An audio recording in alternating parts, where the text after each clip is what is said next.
We are live. I have 6:30. Do you, Jim? I have 6:28. Okay. We'll wait a couple minutes.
Okay, welcome everyone to the TAAA May 6th General Membership Meeting.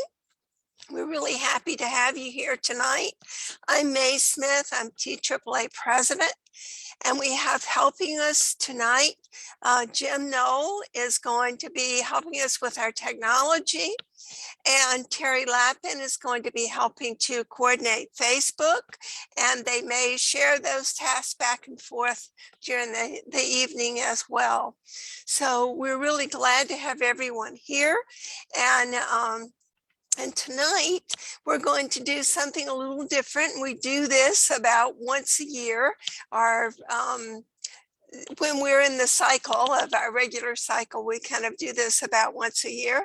And that is, we're going to have presentations tonight from different leaders in our club talking about what their group has been doing and what they're about, and how you can also be involved with those activities. So it's kind of an opportune time to kind of get a perspective on things, because TAAA has so many very active volunteers and so many people doing things in different areas that it's very easy to miss some of the important activity that's going on. So this helps, hopefully will give you an overall perspective and maybe some different things to think about.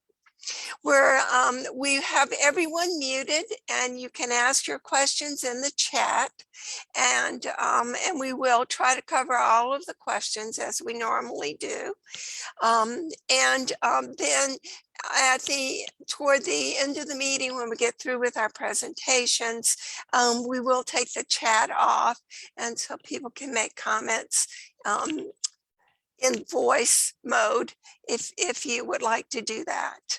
And we ask that that tonight, that if you're doing any activity that you think might be distracting to people, if you're moving around a lot or something like that that might be distracting to people, then you're welcome to turn your video off for that period of time, or to have your video on or off otherwise whenever you wish.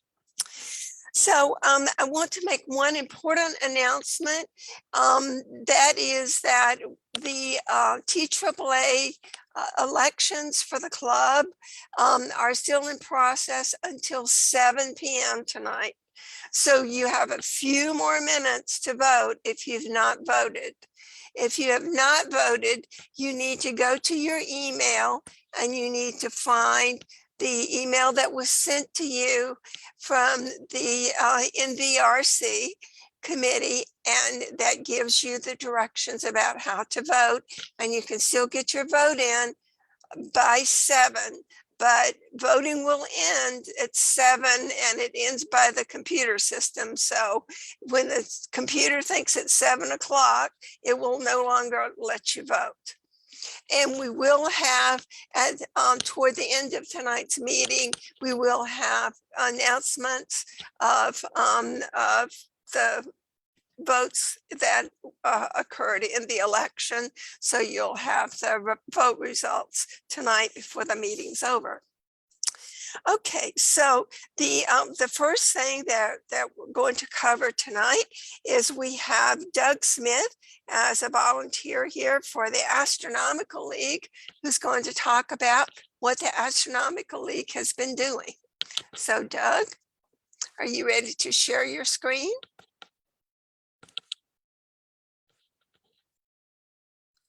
Doug, you're still on mute, so I don't know if you. Okay. Yes. I think Okay. I'm unmuted now. Yes, you are.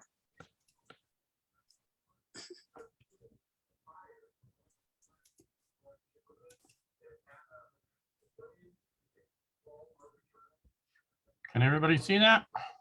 Yes.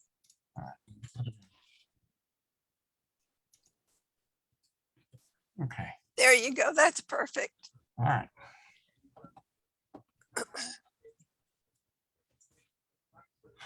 So my name is Douglas Smith, and I am the Astronomical League coordinator for the Tucson Amateur Astronomy Association. I'm going to give a brief review of what the Astronomical League is, what sort of things they've done this year, and a status of the Astronomical League people in our club. So yeah, here's my agenda. I'm going to talk about the Astronomical League, the benefits of membership, some of the observing programs, and then I'm going to talk about some of the things we're going to do in TAAA and some other items that are associated with the league. So the Astronomical League is a large organization that consists of over 200, and I can't read, I gotta move this. Okay, 240 local amateur astronomy societies all across the United States, and we are now accepting astronomical societies, amateur astronomy organizations from other countries. That's something new. We didn't do that before. And we're allowing the members in those other organizations in other countries now to work towards getting the same certificates like the Messier Award and all those type of certificates that we're used to getting here in the United States. All of these organizations combined with the members at large and the patrons that support the Astronomical League make this one of the largest amateur astronomy organizations in the world. And the main objective is to promote the science of astronomy. And we do that by supporting astronomical education, providing numerous incentives for observation and research, and allowing communication among all the different member societies.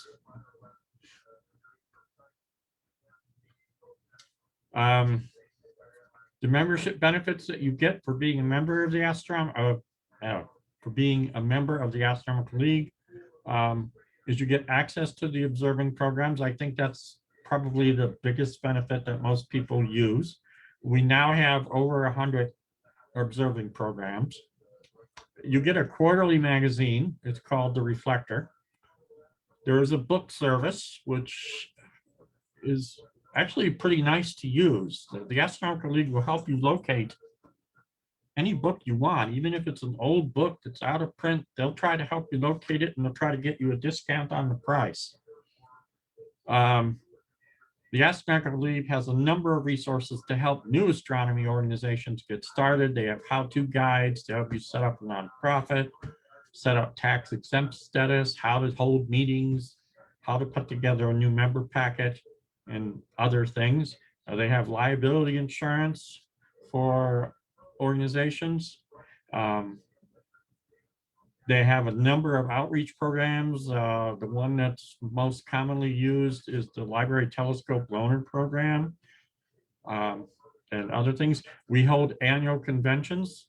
Now, the last 2 years, because of COVID, the conventions have been virtual, but this year's convention is going to be a live in-person convention in Albuquerque, New Mexico, from July 28th to 30th. There are regional conventions for the 8 regions. You could contact the individual region to find out when and where that convention is going to take place. The Astronomical League works with clubs, schools, and all sorts of professional organizations. And there's the website there listed on the bottom of the slide.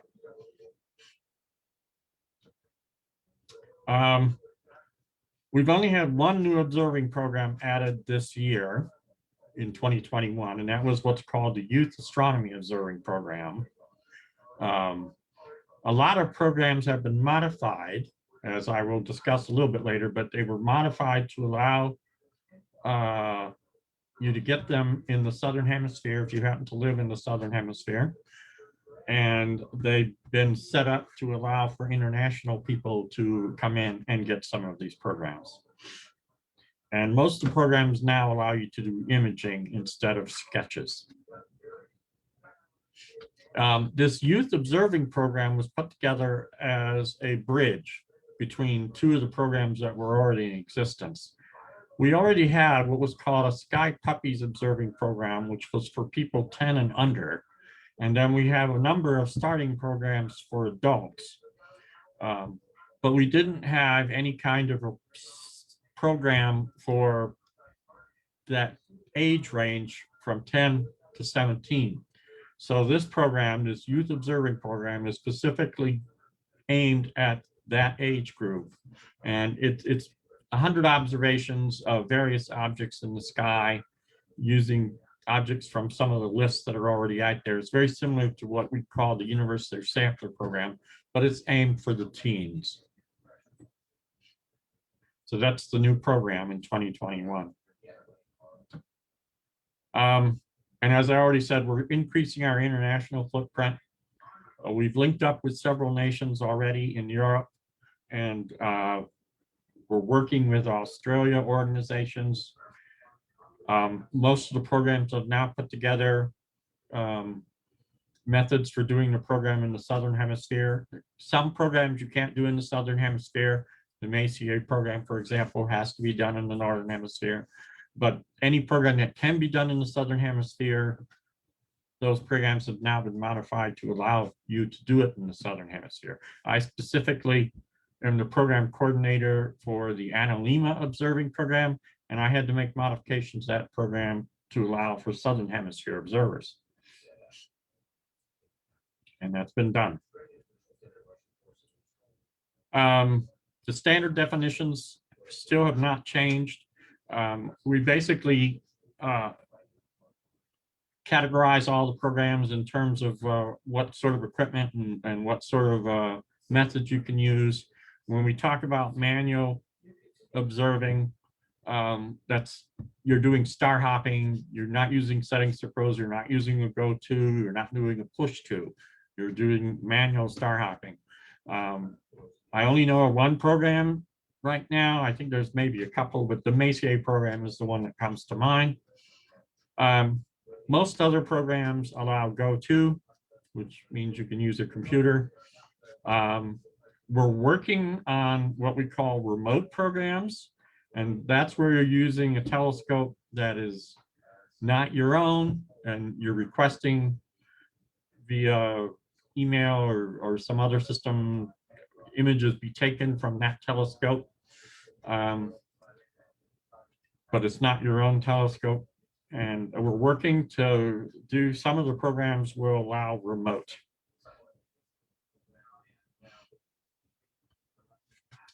For the last few years before the pandemic, I used to do workshops for people who wanted to get started on various observing programs.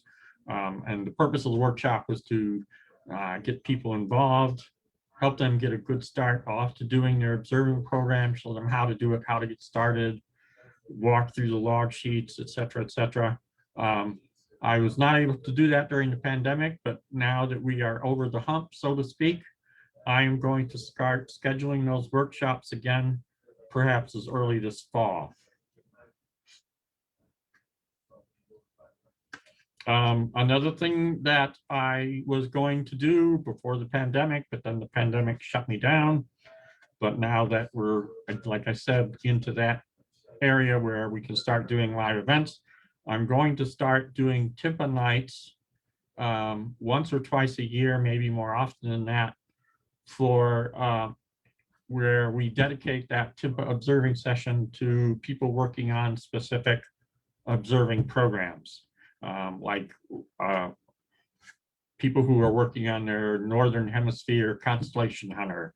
We'd have them all come out one night to Tipa and work together on that program, and I would be out there to help them, to mentor them. Again, I'm planning on scheduling that perhaps as early as fall.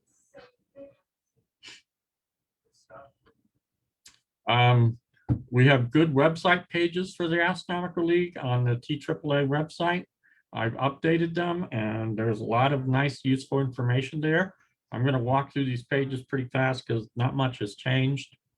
If you go to the TAAA website, there's a pull down there that says TAAA Resources, where that red box is. And if you do a click on that, you'll see the Astronomical League entry right there in that red box.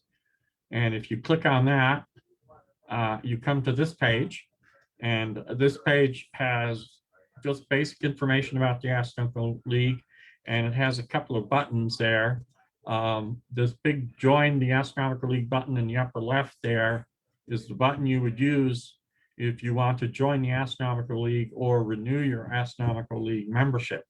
The Join button up in the upper right, where it says Join Now, that's going to take you to a page for joining TAAA, not the Astronomical League. So you have to make sure you know the difference in the buttons. And then down here on the right, there's a red box that talks about observing programs. And if you click on that, it'll take you right to the Astronomical League list of all the observing programs. Farther down are these other areas that are interest. This box here that's green that has the constellation hunter, that's going to be a schedule for doing the various workshops, the Tipa Nights, and what program they're going to be associated with eventually. And then these other boxes, there's again an Astronomical League observing program box. There's the observing resources, which has all kinds of useful information about how to do your observing programs. And then there's a link here for various observing logs. There's a number of different log sheets that you would use on your various programs, and there are samples there where you can download the samples and use those to create your log sheets. For example, this is the observing log page, and there's a number of log sheets here that if you click on those links, you'll get that sample log sheet that you can download and copy and make as many copies as you want for doing your various observing programs. They're all in PDF formats, so you can download them and print them. And then here, this is the observing resources, and here I have a lot of information about the various basic observing programs. There's a Messier list there, there's a Messier program there, there's a lunar. If you click on this lunar observing link, you'll get the current dates for the different lunar phases that you need for your lunar observing program. There's an urban sampler link on this page that gives you the current items for the urban sampler program that are up this month. It's updated. And all this information is available on this page. Also, one of the things you do when you're doing observing programs is you have to keep track of the seeing and transparency each night you do observations. And the Astronomical League has a standard definition for how to determine seeing and transparency. And there's a link on this page right there that if you click on that link, you'll get the Astronomical League standard definition of seeing and transparency. And then there's all of these other, like I said, there's all of these links here for different things in the Astronomical League. Observing logs and observing resources are on that link there off of that TAAA Resources on the website. One of the things I've started, I actually started a couple years ago, is that in the bulletin each month, I've got a what's up list for the Astronomical League observing programs. And it's for all the basic programs, like I said, the Messier program, the Urban program, the Lunar program, Constellation Hunter program. It lists all of the objects for those different programs that are up that month and that are in prime viewing at that month during prime time. And so you can look at the bulletin, and if you were working on any one of those programs, if you just look at those objects each month that are listed, by the time you've gone through 1 year, you will have completed the program. And it kind of is like this, like there's samples here, like in the Constellation Hunter for whatever month it is, mid-March and late April, there's the constellations that are going to be up prime, very high in the sky and easy to find. And then there's the phases of the moon. You have to make, for the lunar program, you have to make observations on specific, 40 hours, 72 hours, 4-day-old. You have to make observations on those dates. And these are the dates for those phases for those months. And you'll see the same thing. There's stuff for the planets. There's stuff for the Messier observing program, for the urban program. For all of the basic programs, I try to put it in the bulletin. And then currently in TAAA, as of May 1st of this year, we have 108 members in the Astronomical League. And last year in 2021, we gave out 13 observing program awards. And this year, as of May 1st, we've handed out 6. So that's the current status of our observing programs and stuff in TAAA. And I believe that's my last slide. Yep.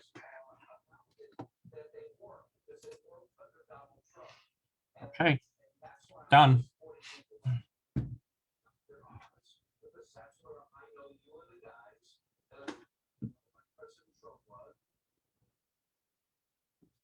Oh. May, you are muted and talking.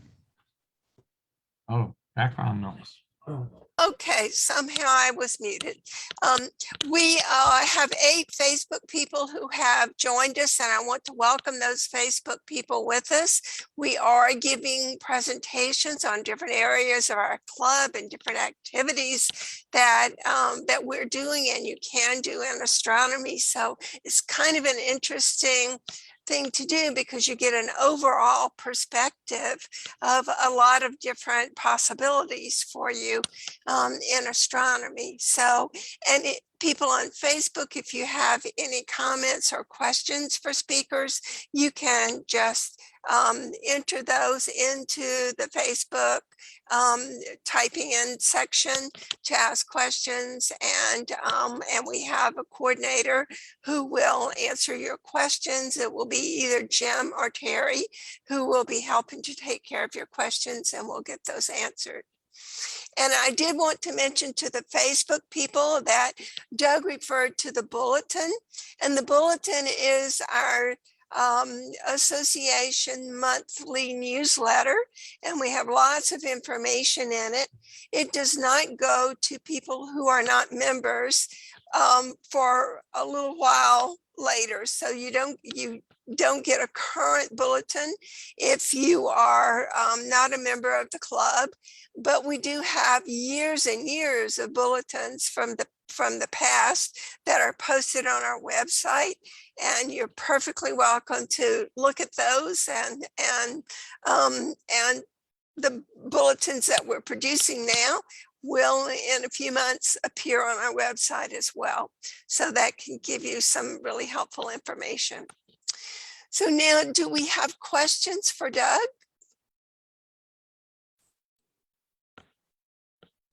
I don't see any.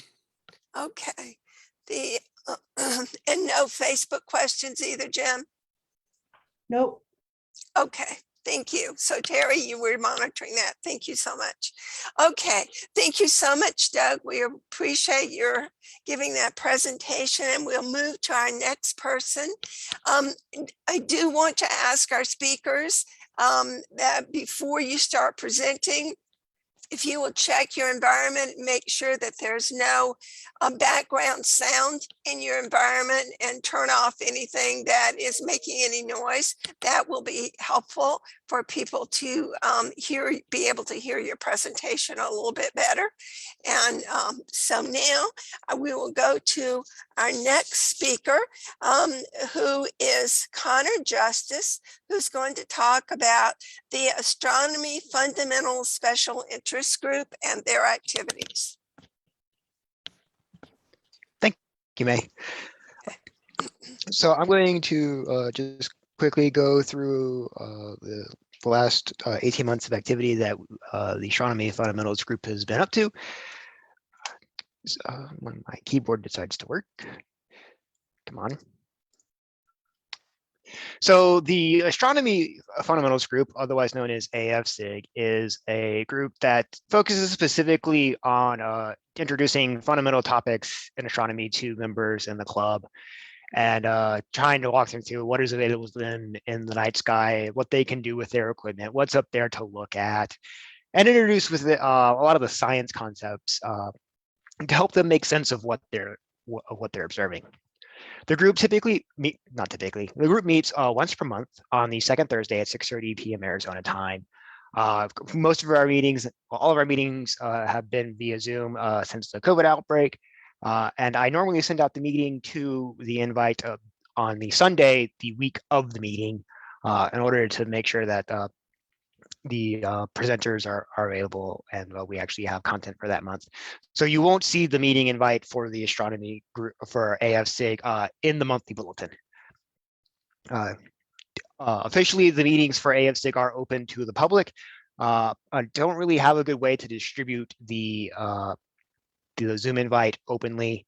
So if there are any members who are anyone on the meeting who is not part of the club but would like to be invited to these meetings, there's an email on the next slide where you can shoot me a message and I will add you to a list and I will forward you the bulletin post when it's available. Most of our regular members that do attend the meetings are also commonly found over at the club's Tipa dark site. And oftentimes we will be out there helping others get comfortable using some of their equipment. When I'm out there, you will often see me sometimes helping people who are working with equatorial mounts for the first time, and just trying to understand some of the quirks that come with using those. The group has, on average, of about 8 to 10 attendees in our monthly meetings. The knowledge and experience of the group can vary wildly from people being complete novices to others being experts on specific topics. At the moment, we have about 30 archived presentations from some of the material that we've covered since I have taken over the group. And we're also on the verge of finishing up a presentation series on all 88 of the constellations. Of the constellation presentations we've done, 34 of those do have archive presentations. If you would like to have access to those presentations and just take a look around what's there, please shoot a message to fundamentals@tucsonastronomy.org, and I can send you the links to get you access to those.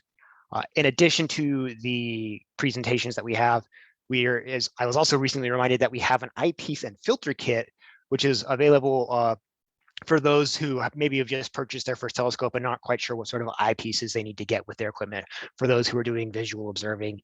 And it's available on a 1-month rental, so you do have to return it to the group. Now that we've also finished most of the constellations, we're also looking for other topics that the group would potentially branch out into. Some of the suggestions that have been made is spotlighting contributions made by specific professional astronomers, and also considering a series on, what's up in the sky tonight. I know that as part of the normal monthly meetings too, that there is a similar quarterly version of this. This may mirror that in some way. We still haven't made quite a decision. So some topics that we've gone over in the last 18 months. No, ignore that. That should be 18 in the slide title. I apologize. We've talked about the history of the NGC catalog, given a biography of William Herschel. We've talked about asterisms that you can look at, whether they be binocular asterisms or refractor or just telescope specific. We've gone through the characteristics and information and details of main sequence stars and their evolution, as well as the post-sequence main stars. Most of the planets we've done in the last 18 months. And we've also had some more advanced topics talking about hidden structures in the Milky Way that have been published over some research that one of the members had seen in the last 18 months. So we'll go into, from this, you can see we'll go into a lot of, complete beginner to sometimes more in-depth and more current events in astronomy, depending on where things are. We also, prior to COVID, organized what was called the Astronomy Fundamentals class, where it was a three-weekend class primer. We did it for 3 Saturdays, talking about all of the various introductory topics that a beginner observer might have, choosing a telescope, eyepieces, all of that good stuff. It's been with COVID, it's been on a 2-year hiatus. And also the original organizer of the class stepped down for health reasons. And Doug Smith, who gave the presentation before me, is currently looking at how we can bring the class back. So he's still working on that, and we'll have more information once it becomes available. If you are interested in registering for the class or want to know more, please email Doug Smith. You can also use the email that I posted earlier on the slide, fundamentals@tucsonastronomy.org. That'll get to both him and me. And I'd also like to give a special thanks to our topic presenters over the last 18th month, including Doug Smith, Peter Hermes, and Stephen Ferris. Thank you.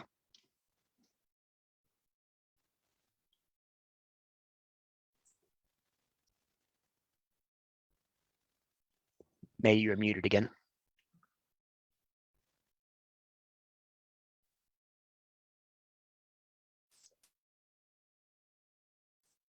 You're unmuted, mate, but we're not hearing you for some reason. While May's sorting that out, Doug, we did have a question from David Rossiter that just says, how do we renew our Astronomical League membership? If you want to address that, I think you mentioned it in the presentation, but just a quick shout for everybody.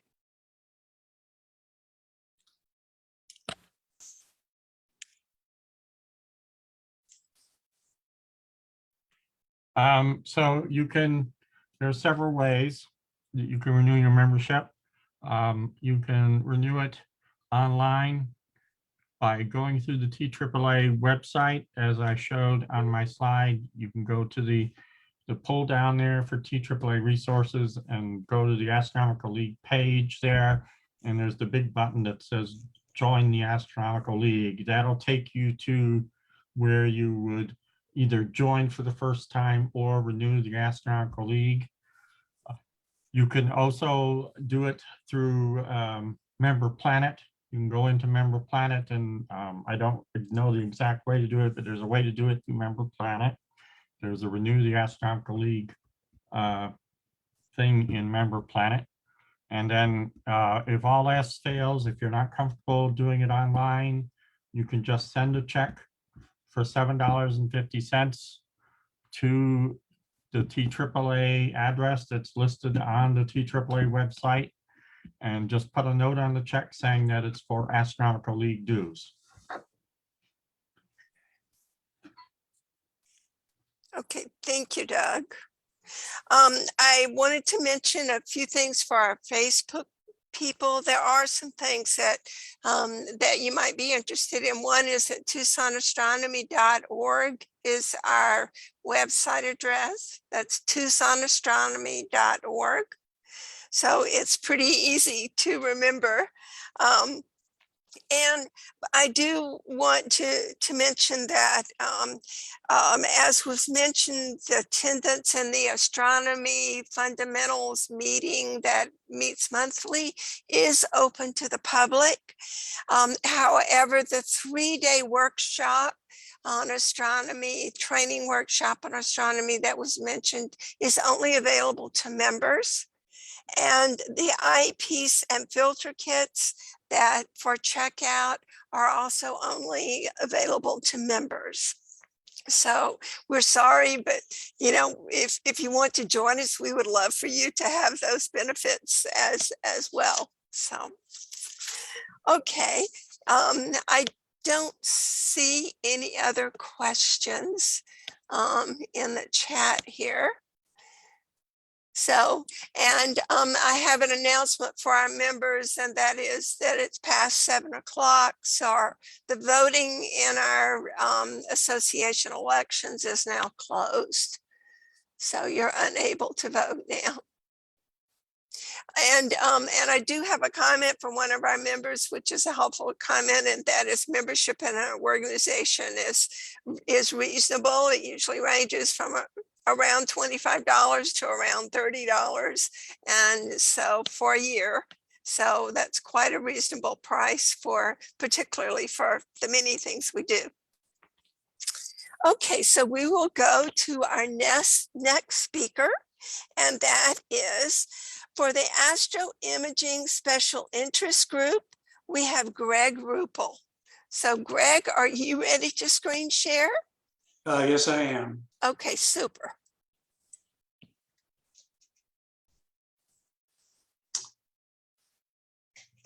Hi, everyone. My name is Greg Ruppel, and I'm a member of the Astro Imaging Special Interest Group. And I'm just going to spend a few minutes introducing you to our activities and some of the things we've been involved in over the last several months.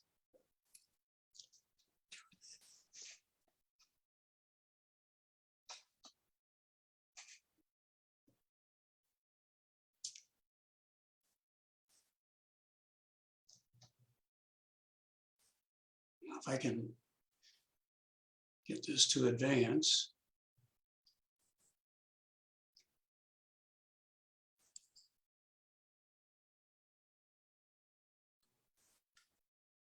You want to try? There we go. Okay, so the AISIG meets monthly, and we've settled on the third Monday of the month at 7 p.m. in the evening. And for the last couple of years, because of the pandemic, our meetings have been strictly because of Zoom.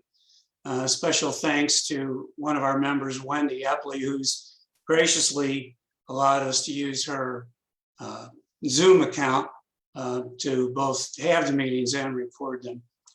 The meetings generally last about an hour to an hour and a half.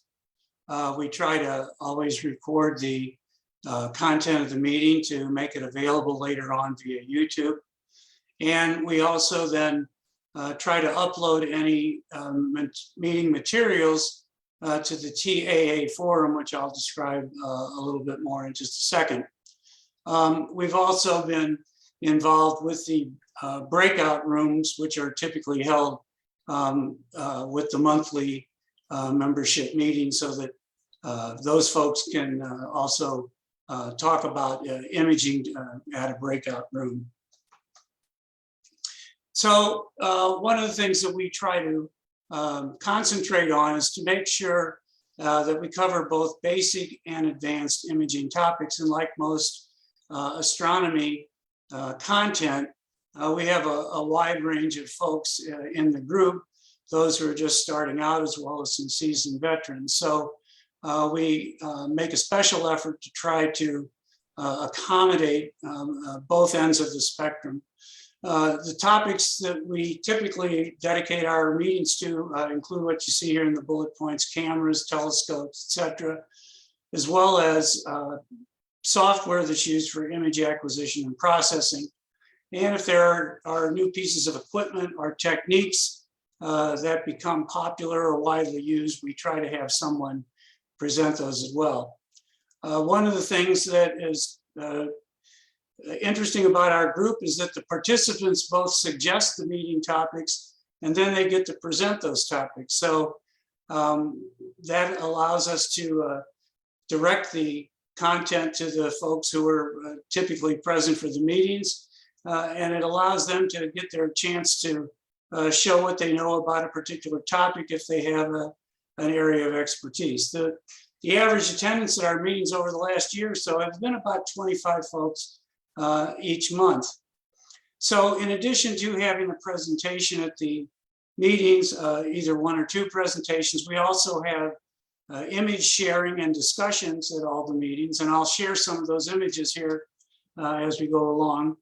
And one of the special things that we did to try to appeal to those who are just starting out in imaging during the past year is to present imaging terminology. So we had volunteers from the group take on different imaging terms, and I'll share some of those with you.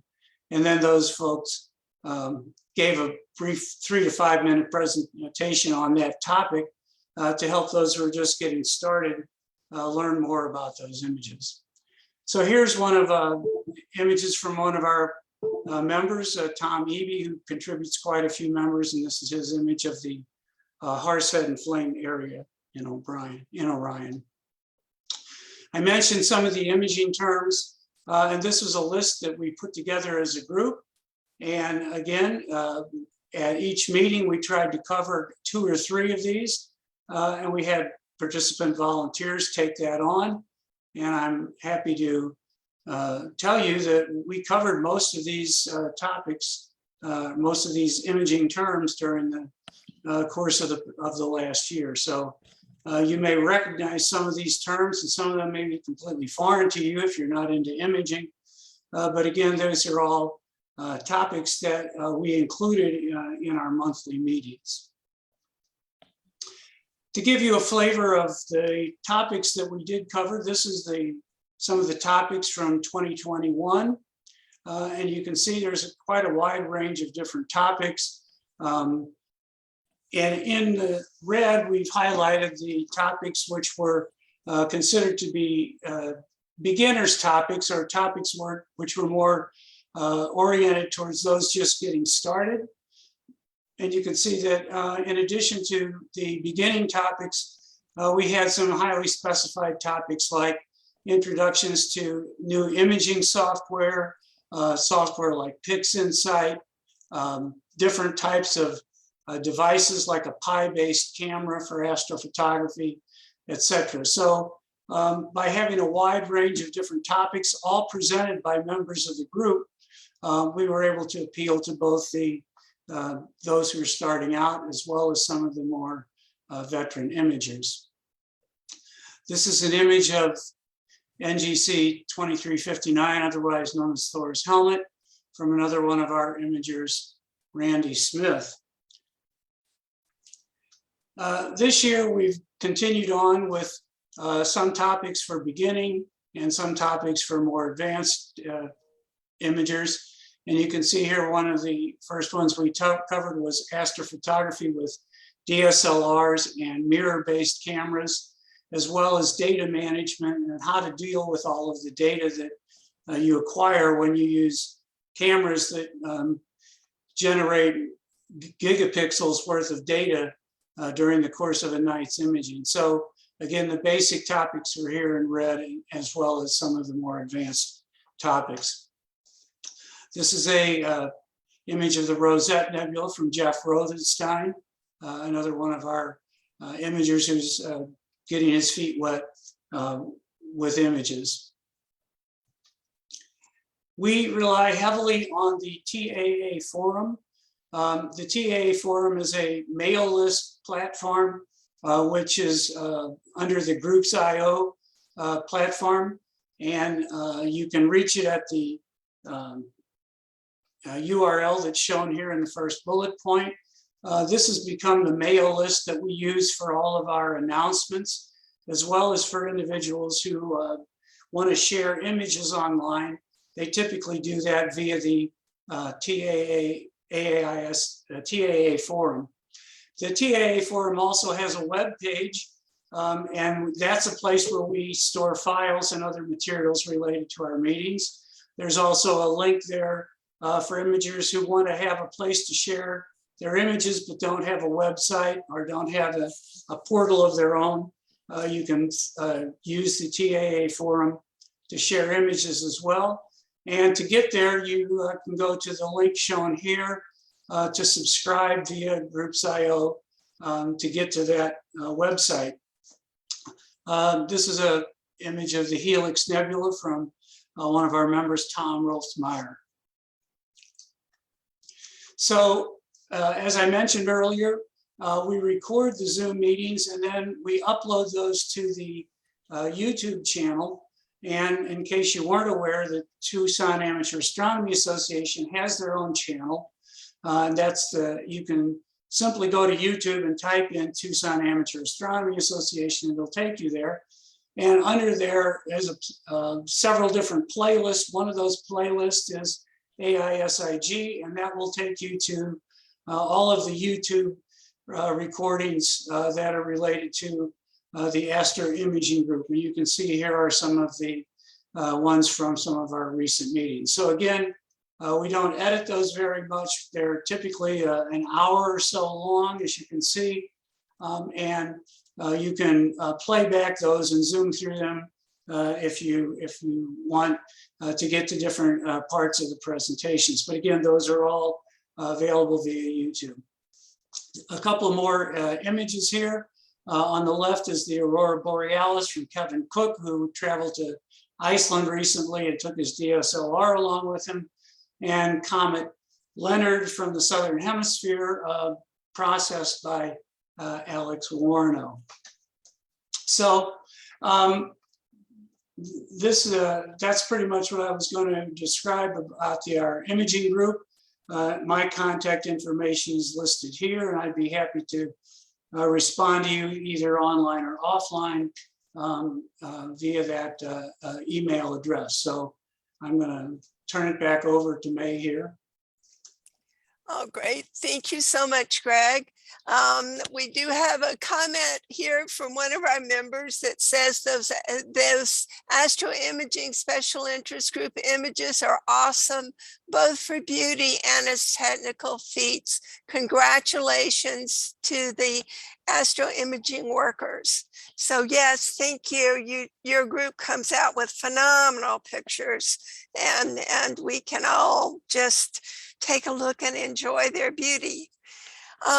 I also wanted to mention, just so that our Facebook people will know, that the TAAA Forum that Greg mentioned, which is a Groups.io sharing forum, is also only available to members, and so members who join the club can automatically choose to join that if they wish, but it's not open to non-members. So there are many things in the club, though, that are open to members, unlike some other clubs who charge for a lot of things that members have, that, if they use this thing in the club, then there's a fee for that. There's very seldom a fee for anything in TAAA if you're a member of TAAA. So, okay, let me see if there's anything else. I don't think there's anything else in the chat for astro imaging. No, it doesn't look so, Greg. Thank you so much. Appreciate your presentations, everyone, so far. And now we will move to Ladies Night Out by Terry Lappin. So Terry, are you ready?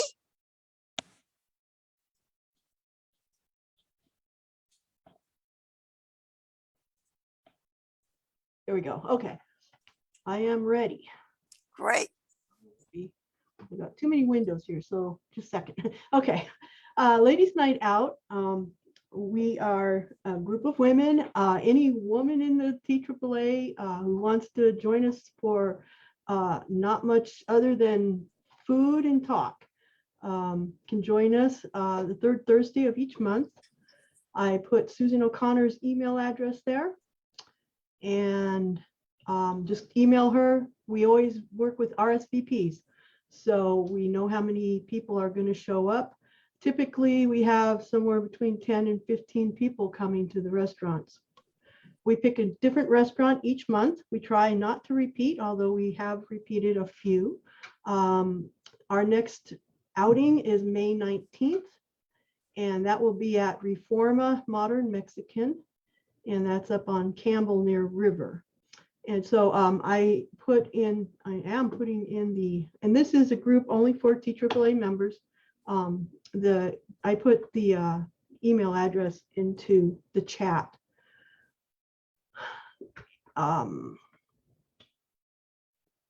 Okay, and the next thing I'm going to talk about is if there's any questions about Ladies Night Out, please put them in the chat and I will address them at the end of my next presentation, which is Starry Messengers SIG. We're going to move right into outreach.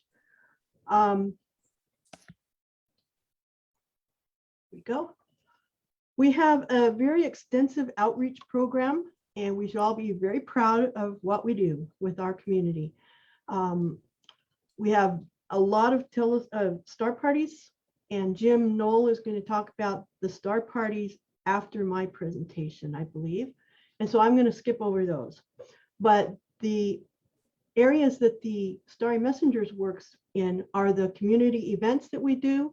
We have two major ones, the Book Festival and then the Tucson Astronomy Festival.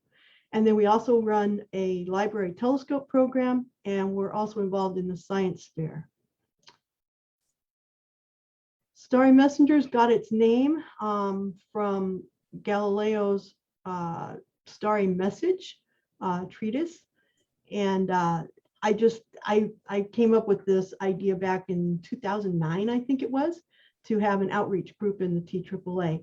And our purpose is to provide an environment where TAAA members can enhance their knowledge and understanding of astronomy and related concepts, and also to provide the tools and techniques for explaining astronomy to people of all ages.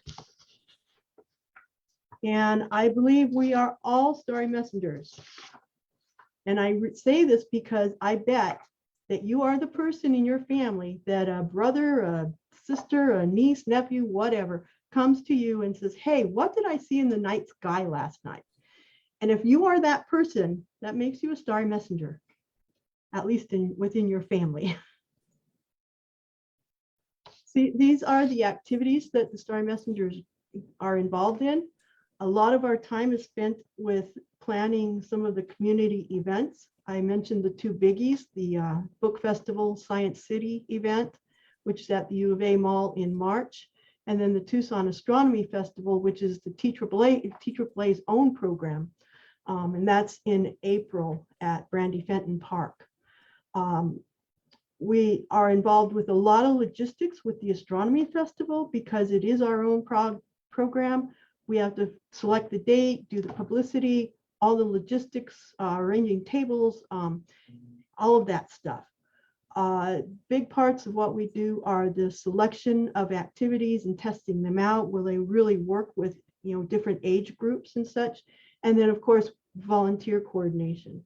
For the Science City, we can use up to 20 volunteers. If nobody had to repeat their, do more than 3 hours at a time, we need 20 people. Luckily, people do full days, And that means we don't need 20 volunteers, but it's a big volunteer coordination program. Library telescope program, I will talk more about that. That's in coordination with librarians in Southern Arizona. We also support school star parties with hands-on activities should a teacher request a activity in addition to telescopes. And we have a wonderful resource in the Night Sky Network toolkits. We provide the training, the use, and the maintenance of those toolkits. And then we also are involved in the science fair. I'm not going to talk too much more about the school star party support. That's basically bringing an activity to a star party. And then I'm not going to say much about science fair judging other than that we, the TAAA provides cash awards to generally 3 different astronomy projects in the science fair. And so we send 3 people to act as judges, look at the astronomy projects, and then award accordingly. So let's talk about the library telescope program. This started in 2017, and it's telescopes that are donated to us. The first one was from the Astronomical League's Horkheimer Charitable Fund, and that telescope was put in the main library downtown Tucson. And then we also have a TAAA member who has donated the funds for several other telescopes in memory of his wife, Lonnie Baker. And so we now have 8 telescopes. The Astronomical League has provided maybe half of them, I guess, and then our other TAAA member provided the other half. And notice we are in Cochise County and all the way out in Ajo too now. These telescopes are checked out all the time. And I want to mention that when I did an outreach event last couple of weeks ago, one of the kids that came up to the table said that they had a library telescope that they were borrowing. And he was kind of lamenting that he had to turn it in the next week. And so it was nice to know somebody was using it and enjoying it. If you are interested in donating the funds for a telescope for a library, it runs about $400. I don't know if that's the exact amount that we are currently asking for, but it's on that order of $400. Our community events, I mentioned the 2 big ones that we do, the Astronomy Festival, that's this here picture, and then the Astronomy Festival is this one up here at the park, and then the book festival is down here. Planning, we've already started planning what we're going to do for next year. And so this takes up a lot of our time. We also support other events. This picture here is for the 50th anniversary of the Apollo landing. The Lunar and Planetary Lab did a big event. And so we had a table and a lot of lunar moon stuff out. And other activities pop up that we support. May 15th, there's a lunar eclipse. So we will be on the U of A Mall making Oreo cookie moon phases with the kids. It's a fun activity, and I'm glad we're going to be able to do that. And we have some exciting news. The TAAA was approved to host official James Webb Telescope First Images events. Several other groups in the Tucson area were also selected, so we are not the only ones. There are something like 600 across the country who were selected. NASA is trying to reach underserved audiences, and so we will be doing 1 or more events associated with the first images coming from the Webb telescope sometime between July and October. I just read an update that the first science images are expected in mid-July now. So we will be planning those activities, and we are really hoping for support from the club for club telescopes and such. Tom Sarko will be leading these events, and looking forward to these. We've been waiting a long time for the Webb telescope, right? I want to mention the toolkits that we have. We've got a whole bunch of Night Sky Network toolkits. We have the full set of all of them. They were developed by the Astronomical Society of the Pacific, and they can be adapted for all ages. And so I've got a few pictures here of different toolkits. This one here is the Planet Quest toolkit. Each toolkit comes in a box, essentially, or some kind of a container, and it features 5 or 6 different activities that can be done with kids and adults. And so this is the Planet Quest one, about searching for planets around stars. This activity here that the kids are doing is meteor right, meteor wrong. This is from the Space Rocks toolkit, and they're trying to identify which rocks are meteorites in our collection. We've got a group of some 8 or 9 rocks, and 2 of them are meteorites. And then this last picture here, this is an activity that was really suited best for a classroom. It's the Drake equation, where you ask ask the audience select questions about the likelihood of intelligent life in the Milky Way galaxy who are willing to talk to us. That's the key, willing to communicate. And so we've adapted this project, which wasn't being used very much because we don't do a lot of classroom activities, but we adapted it to a community event. And so we basically conduct a survey during the entire event, asking people how many civilizations are there in the Milky Way galaxy. There are 12 different toolkits, and with each one having several different activities, there's well over 100 activities to pick and choose from. We can use them at various events. Some of them work together, black hole and supernova.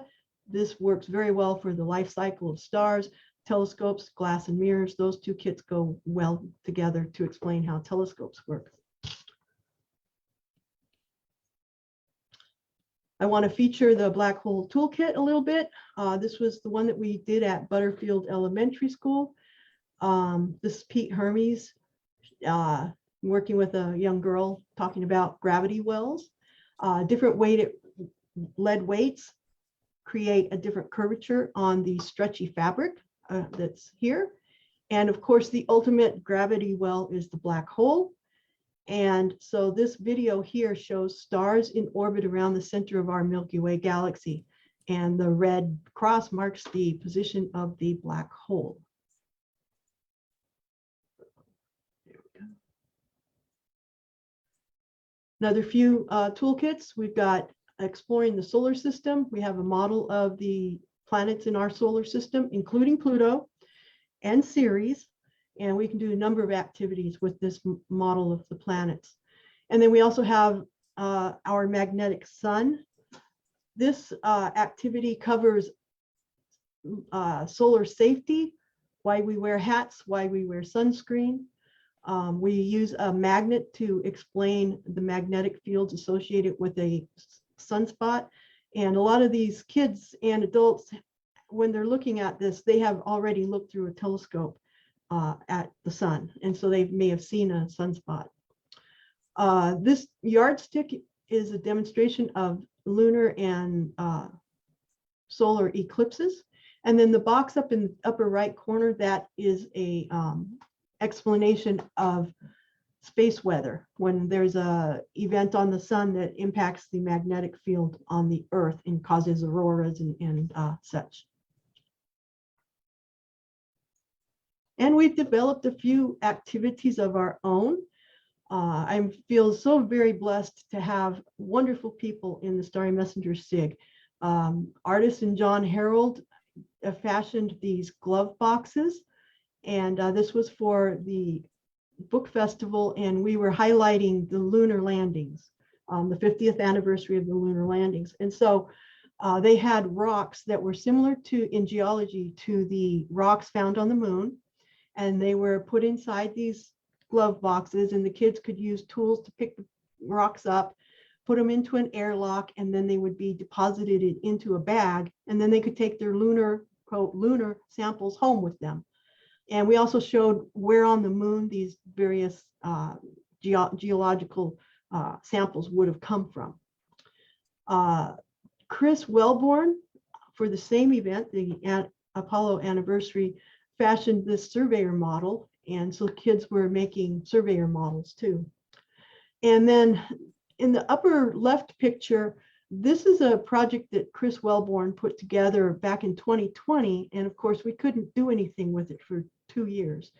But he fashioned these Mars landscapes and these little radio-controlled rovers.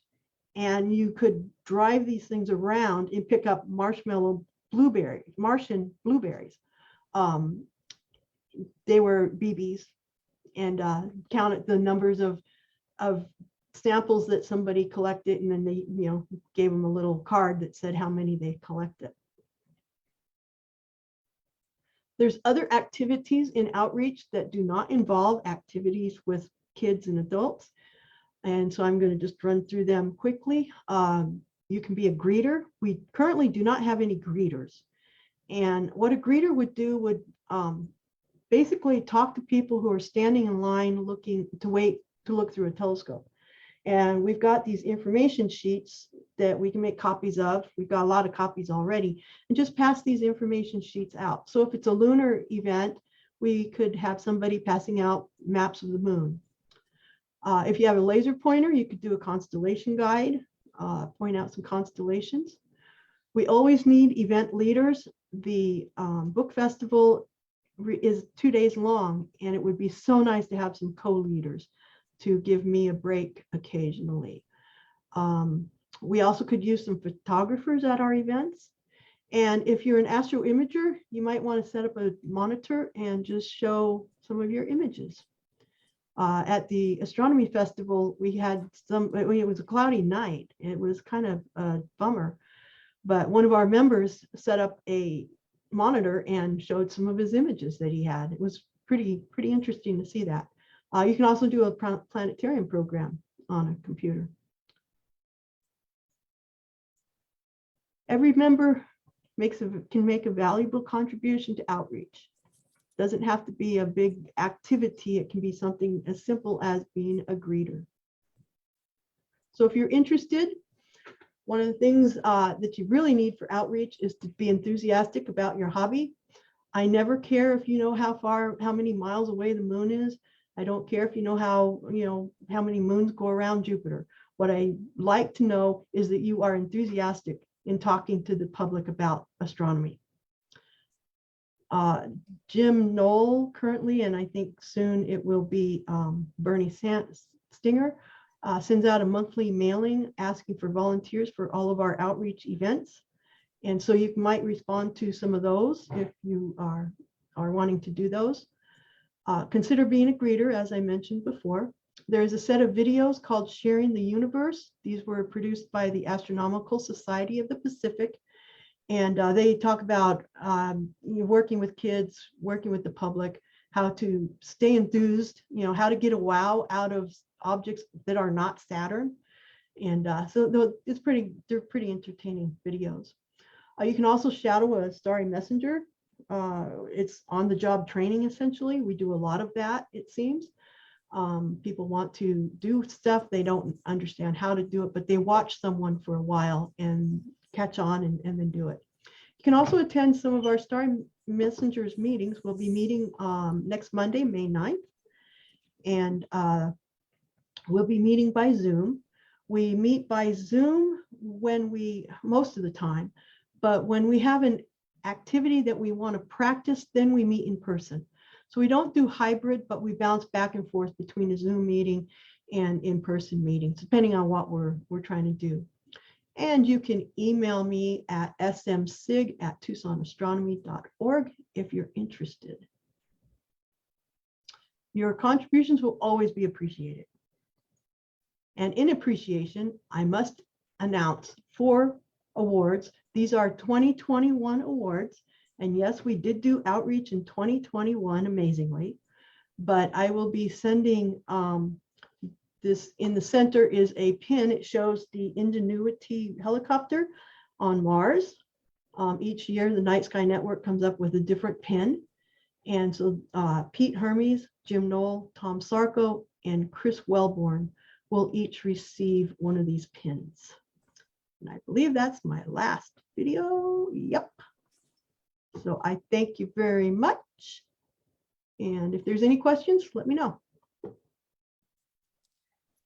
Great. Thank you so much, Terry, both for the Ladies Night Out presentation that focuses on females that are members of our club, and the astronomy education activities, and all of these activities that Terry is talking about, are basically astronomy education or related sciences. And that's a focus of TAAA, is to accomplish astronomy education and education in related sciences.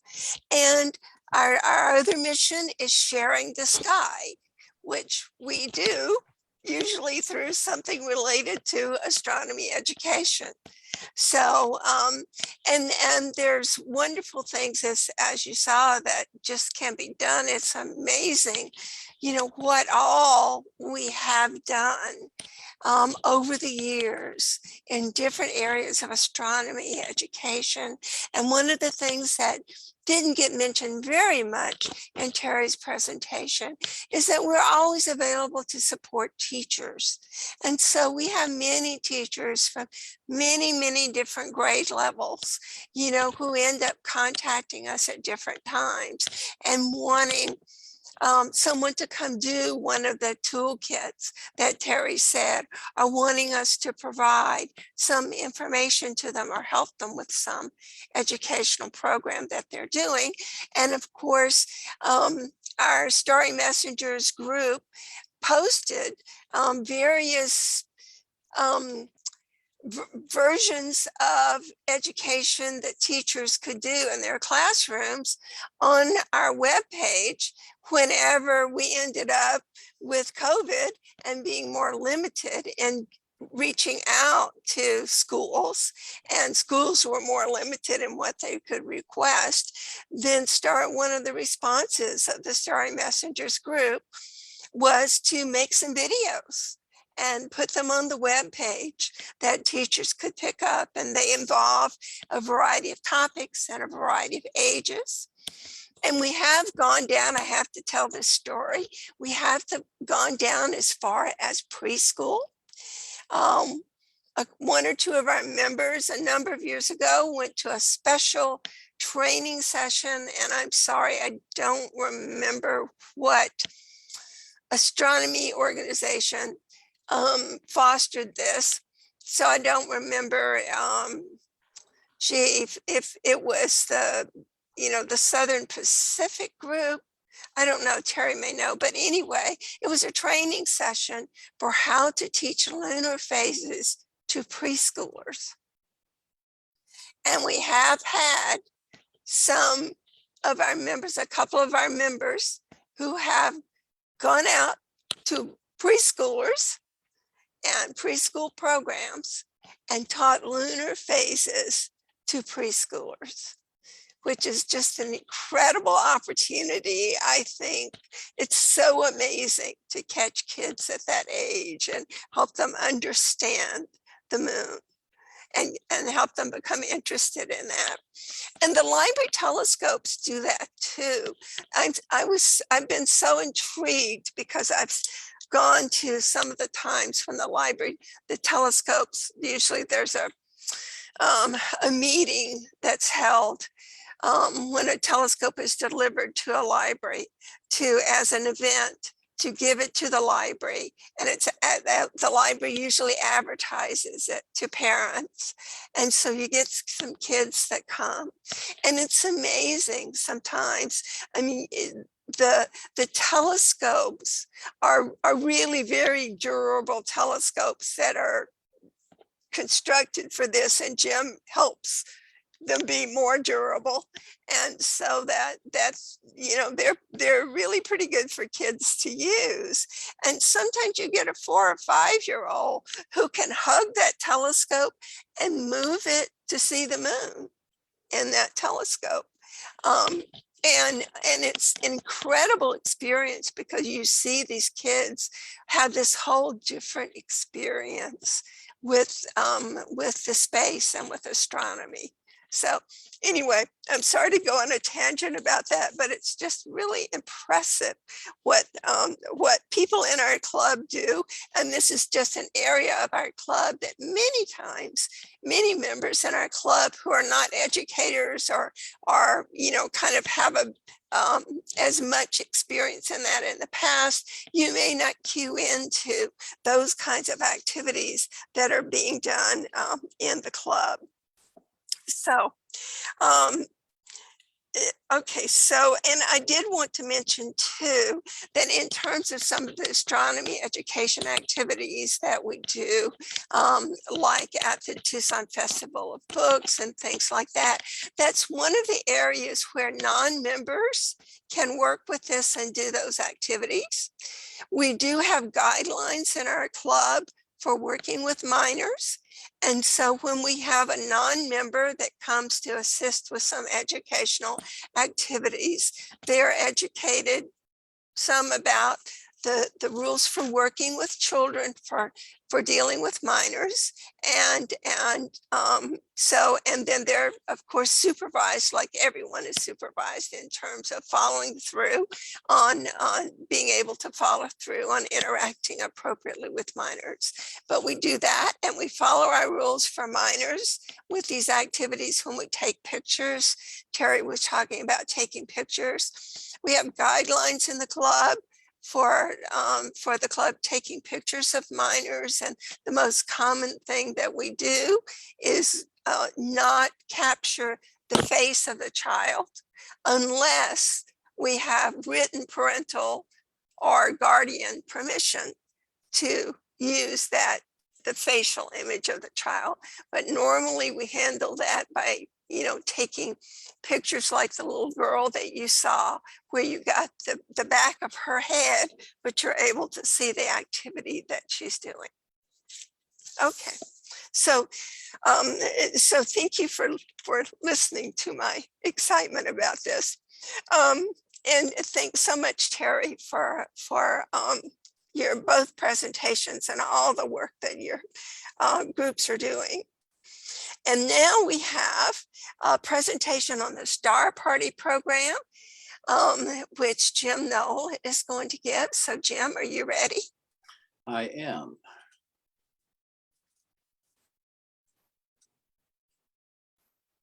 All right, welcome everybody. I'm Jim Knoll. I'm the Star Party manager for the association.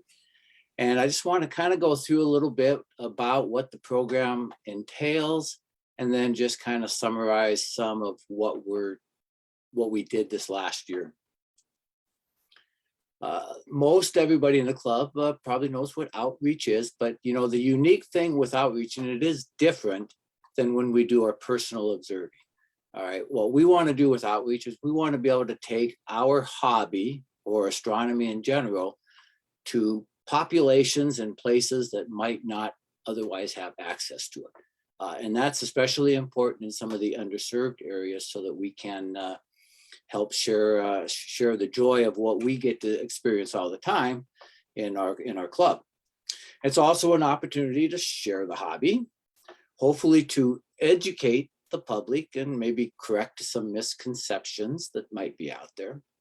With any luck, we're helping to inspire future generations. I always try, every time I have a youngster come up to the telescope, I always encourage them, tell them, that they're, once they look through the telescope, that they're ready to be an astronomer, that they can be an astronaut, that they can, in their lifetime, we're probably going to be on the moon, all these exciting things to help generate that enthusiasm. And then obviously we also, helps to expand the club membership a little bit. As Terry mentioned some of these earlier, but I'll just reiterate them. This is what I'll talk about primarily tonight, is we have basically the 4 different categories of outreach. I'm going to focus on the school and the nonprofit star parties, and then the Tucson Stargazing Adventures, which is our paid program that helps generate revenue for the club. Terry already covered the Starry Messengers special interest group. And then just so you know, we do have the Grand Canyon Star Party coming up in June, and we participate every year in that, and it's co-hosted by TAAA and the National Park Service. And this year it's going to be June 18th through the 25th. And on our club's website, there is a section in there for the Grand Canyon, and that's where you can register to be a volunteer and get additional information. So why do outreach? Well, for me, it helps keep the hobby interesting. You know, I'm instead of just looking at the same things over and over again, I'm able to go out and talk about different things and maybe research a few different new objects that I want to highlight to the public or to a school group or something like that.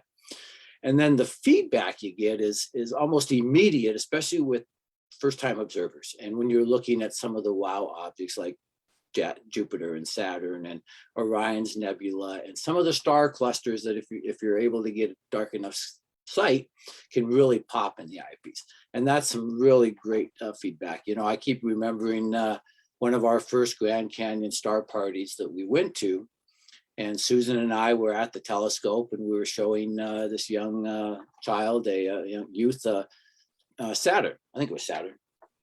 And they, or maybe it was Jupiter. I think it was Saturn. And they looked at it and they were so excited. They went running across the parking lot, yelling at the top of the lungs to their family that I saw Saturn, just at the top of his lungs. And he dragged all his family members back to look through the scope. So you know that that particular moment you made an impact on that one child. And that's the kind of immediate feedback you get by doing outreach.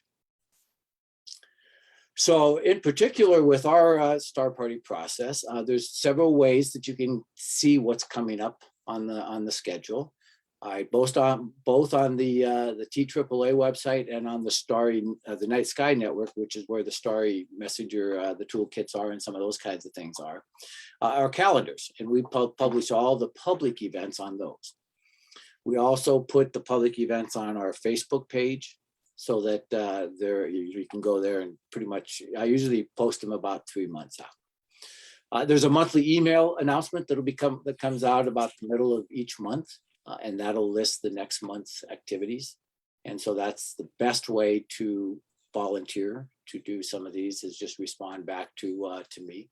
I think Terry mentioned earlier, and I'll just mention it here, that in the fall, Bernie Stinger is going to take over the school public Star Party program, but it's going to be the same email address. It'll just be coming from a different person. And then once we get back into doing meetings, which hopefully will be in June, barring any changes, we'll start having some hybrid meetings where they'll be both in person and online. We'll have the opportunity to talk to you about any of the upcoming events for the next month, and you can sign up there as well. And then normally what I do is 3 to 4 days before the event, I send out a reminder email to those people that volunteered. And it really is important to volunteer for them specifically, not just try to show up, because I like to know who from the club's going to be there. But more importantly is if we cancel it because of weather or some other issues, I will send something out on an email. And if you didn't sign up for it, then you won't get notified. You may end up showing up and wondering where everybody is. And then we also can mentor new people. So if you want to get into doing outreach and you want to try it new, then you just let us know and we'll make sure we pair you up. You can come and observe a couple first. You can bring a telescope. If you don't have a telescope, just come and observe and help interact with the public. It's always helpful to have somebody there to help answer astronomy questions that may not be addressed quickly enough if you're looking through the telescope. And then, as Terry mentioned, we also will have the Night Sky Network toolkits at some of the events. For the schools, there is a web page on the website, and it's just basically under community services. And there's a form for the schools to be able to request an event. And we support, public schools, private schools, home schools. We do nonprofit organizations, and then we do a lot of public ones. The last couple of months, we've been averaging between the free ones, the nonprofit ones, and the school ones, plus the paid ones. We've been averaging about 25 to 30 events a month. So it's a significant outreach. I'll just throw this up here. I'm not going to go through all these. If it's interesting to you and you want to jot down some of them, and I'll be honest with you, I have not verified all these, so they may or may not all work. If you've got a phone and you want to snap a picture of it or something, or you can go back to the recording on Facebook or YouTube and look at this. But there's some interesting things in here. The Night Sky Network has some stuff. Heavens Above is a really good general purpose website. The Astronomical League is a good one. Cloudy Nights is good for just general astronomy discussion. There's star charts where you can print them out. I sometimes will print some of those out, take them to school events and things like that. So pronunciation guides, all kinds of cool things to be able to look at. And then we also have lots of apps. So both for Android as well as Apple. The ones I like the best, I usually use Star Walk 2 and Sky Safari Pro are the two that I use the most. But Stellarium is a really, really good planetarium program for the computer. It works on Macs as well. And it's a free event, so that's a great one to put on your computer or tablet. You can do apps on Jupiter's moons, Saturn's moons, the ISS spotter when the International Space Station is coming up, what the moon's doing, all kinds of cool things. So there's lots and lots of resources out there that you can put on your phone. Like I said earlier, the outreach programs are a little bit different than what you would do for your own observing. A lot of times the schools like to do things a little bit on the early side because, a lot of the younger kids, they don't want to be up late. They don't want them out late. So sometimes we're barely starting when it's barely getting dark. And so a lot of times you have to kind of use your telescope initially manually until you can get an alignment in or do something more specific to go to some of the deeper objects. And when I'm doing an alignment, I use that opportunity to explain to whoever's around me what I'm doing. Especially for the younger observers and for a lot of adults, sometimes it's helpful to explain how to look through a telescope because most of them, if it's their first time, it's not intuitive. It's really hard. So one of the biggest things I tell people to do is if you're having trouble seeing it, first thing you do is you cover up the eye you're not using and open the other eye good and wide. And 9 times out of 10, that solves the problem they can find. Sometimes you tell them, look down through it like you would through a paper tube, or and it is helpful to have some good eyepieces that have some excellent relief and good field of view for them to help see stuff. I always provide a handhold. You'll see it down here in this picture down in the corner, the little girl standing on a little step stool, and it's got a handhold on it. And that's important because you got to make sure that, try to encourage the people coming up to the telescope not to grab the telescope, especially if you've got the computer going and mess up your alignment. So that's helpful. Even if the adults are there, they don't need the steps. I have the ladder sitting right next to it for them to hold on to it. You obviously want to monitor your equipment to make sure that they're not grabbing it or inadvertently doing it. I will let people focus it if they need to, and then I look the next time to get it refocused to a decent set of eyes. But you should look through it every once in a while just to make sure that it didn't get moved and people aren't telling you that they didn't see anything. Always tell them, request that they try not to use white light or look at their phones and why it's important to become dark adapted. And I'll usually have a small red flashlight in my hand that I can just click on and off to help find the eyepiece. I'm not sure why they made eyepieces black, but they're kind of hard to find. So a little red light helps. And then you just try to explain what they're seeing. Just keep it simple and non-technical. Don't go into a lot of detail. Just, if they have more questions, then you can. And sometimes you have to go say, go over and invite people to come view the telescope. They're sometimes a little on the shy side, so you just help them out. So here's what we did in 2021. Now, keep in mind that most of the year we were under some pretty strict COVID rules, but we did get back into doing some in-person events. So on the school nonprofit public side, we had 62 events scheduled and we did 51. Most of those other ones were canceled because of weather and some COVID. Not very many schools, because the schools were just not they were more reluctant to get the big groups going for natural reasons and things like that. So it was mostly public events and maybe a few nonprofits. And we ended up with, reaching out to maybe about 5,000 participants.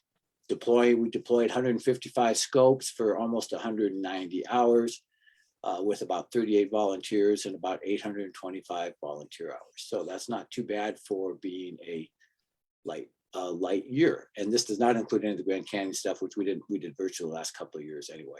And I do post all the data on the Star Party webpage if you ever want to look at it. Just as an example for this year, so far for January, February, March, and April, so the first 4 months, we have done 52 events already. So we've already done all the events that we had done last year in the first 4 months. So we're back into full swing doing events in person.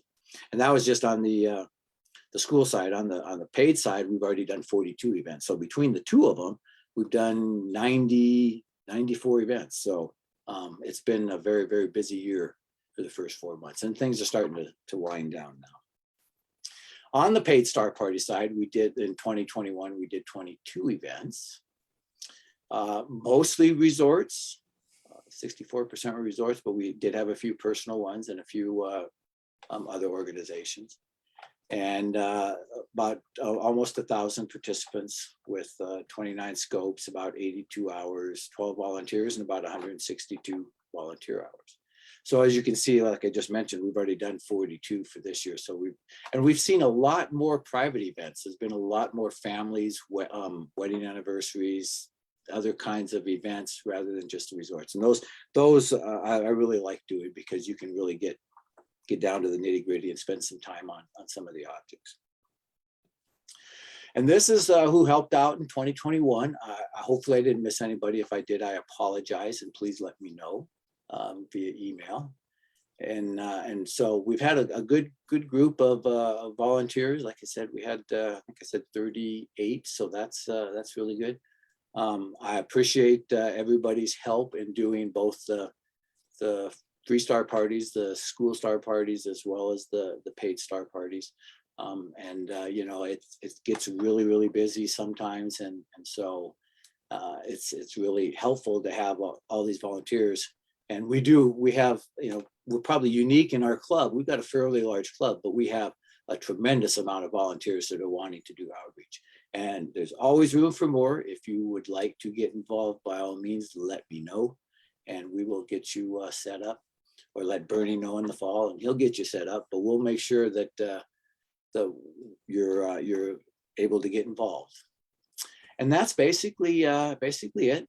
I just wanted to kind of give you a real quick summary of the Star Party program. And like I said, hopefully you'll be able to get involved if you like doing outreach. I personally think they're a lot of fun, and they're very rewarding, and it's a good, it's kind of a good stress reliever. You just, you might be in a bad mood going to it, but once you get there and you start sharing this stuff and things like that, man, it just mellows you out. All right, so I will stop sharing for this portion and see if there's any questions. Sure. I didn't see any questions in the chat, but I did see a comment that we had a member who's excited that we're involved in the telescope program. And I think that's an impressive program too. And I think it's impressive that we're growing that program. Usually we add 2 telescopes a year. And one of the things that was not mentioned about that program was that the one that comes from the Horkheimers every year, that it requires an application. So Jim Knoll fills out an application every year for a grant from the Horkheimers to Foundation in order to get that library telescope. And then after he gets it, the telescope has to have a few modifications on it, as I mentioned, to make it a little bit more durable for some of the kids and people that might be using it. Then it does not come with a casing for it. And so Jim has figured out that the best container for those telescopes has seemed to be a garbage can. So he puts about a zillion labels on this garbage can indicating that this is not a garbage can and that there's a telescope inside.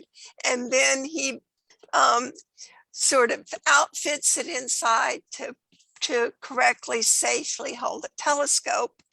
And then with it comes a manual that goes to the library that accompanies the telescope when it's checked out, that talks about how to use the telescope and talks about how to care for it and how to put it back in the case and those kinds of things.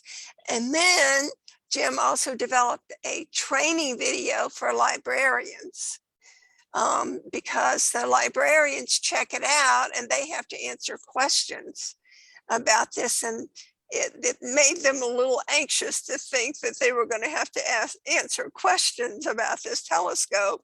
So Jim developed this great training program for them. So he helps train them, but they also have a video that then can be accessible to them and can be accessible to the public, to look through, to help with how you operate this telescope and how you take care of it.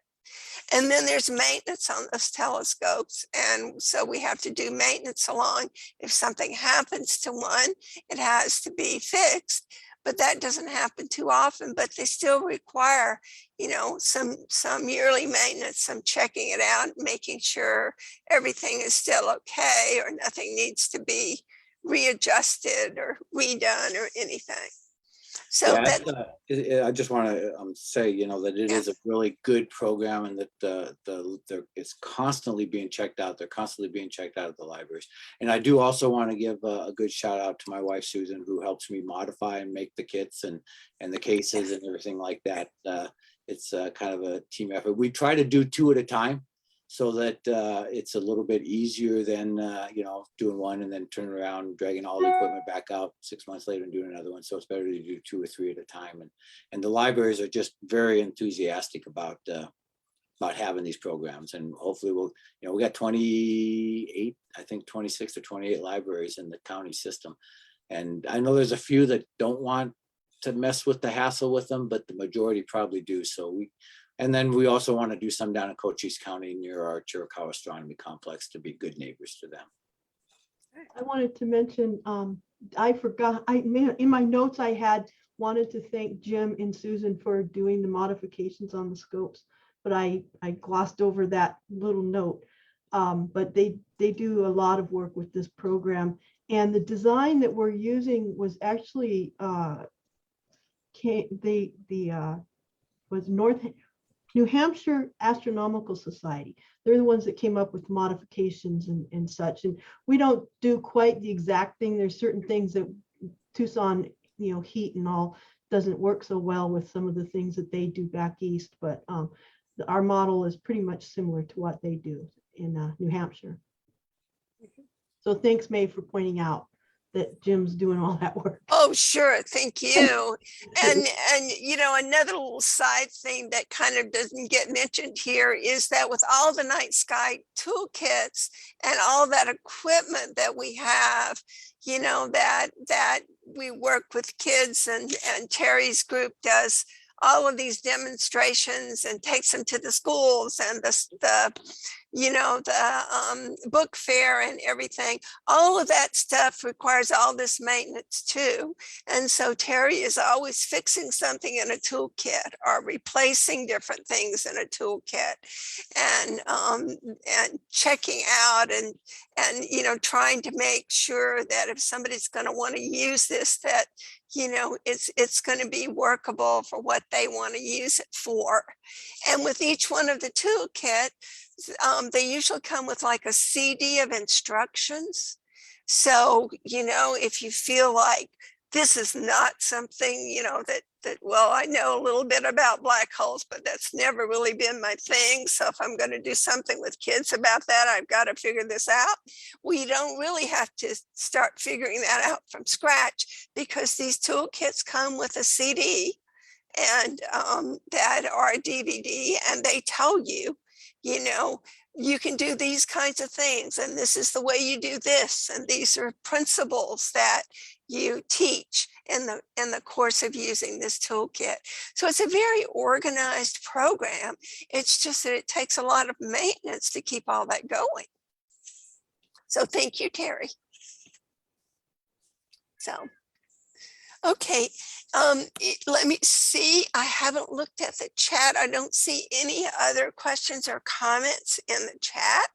So I think we will go to our next presentation. If Jim has been able to have a drink of water in between here and is ready, he's going to talk about the Chiricahua Astronomy Complex Dark Sky Site. So Jim. All right, hang on just a second. For some reason,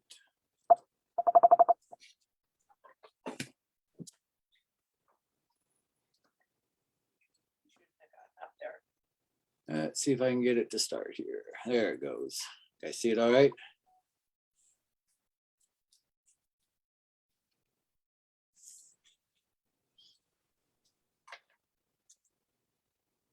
Am I coming across okay? Yes. Okay, good. All right, so yeah, let's talk a little bit about our astronomy complex. So the club has a 16-acre complex called the Chiricahua Astronomy Complex. And this is just kind of a grand overview of the site right now. We've been putting a lot of work into it over the years, and it's really developed nicely. And if you haven't had an opportunity to come out and check it out, you definitely should. I'll just kind of highlight some of the different things that are different areas around it. So we'll start over here on the left, and you'll see the Reynolds-Mitchell Observatory, that's otherwise known as the RMO, and that houses our big 40-inch telescope, as well as our 9-inch telescope, folded refractor, and a large warm room. Yeah, let's see if I can.